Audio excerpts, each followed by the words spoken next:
Hello and welcome back to my channel. मैं काफ़ी दिनों से सोच रही थी to review this particular book.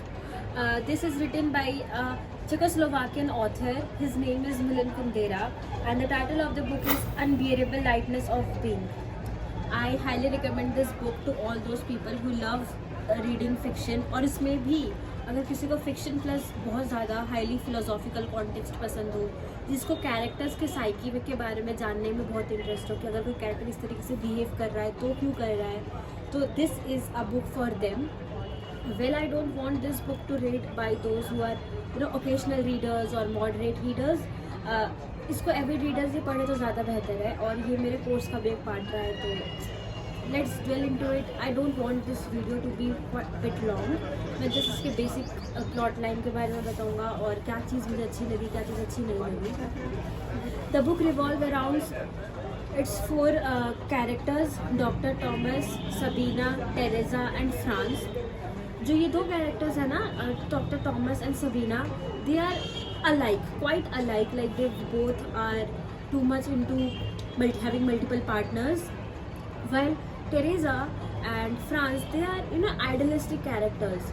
जो डॉक्टर टॉमस होता है वो एक ऐसा बंदा है जिसको like you can call him a womaniser. मतलब वो अपने प्रोफेशन तो उसको वो प्रोफेशनली अच्छा है, but there are so many flaws with him. तो जो ऑथर है वो बेसिकली अपने सारे कैरेक्टर्स के ज़रिए what is the difference between lightness and heaviness. ये बुक जो है ना वो बहुत ज़्यादा डीप है in the context of its philosophy. There are so many multiple windows in the book which you can read. मतलब ये बुक ना कहीं एक ओपन है तो ताकि हर एक जो रीडर है वो उसको अपनी तरह से इसको कॉन्टेक्चुअलाइज कर सके.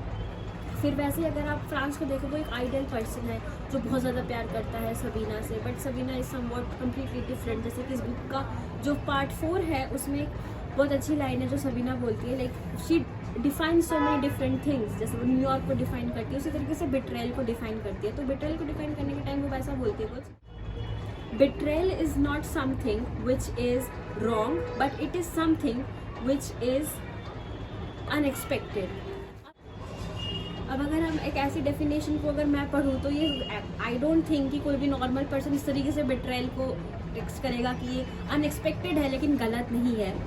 बट सबीना का अगर तुम डेफिनेशन सुनो, ऐसी वो बहुत सारे अलग अलग डेफिनेशन हर एक कैरेक्टर किसी न किसी चीज़ का दे रहा है. तो मैंने कहा ना कि मल्टीपल विंडोज़ खुल जाते हैं, आप लोग अलग अलग तरीके से सोच सकते हो.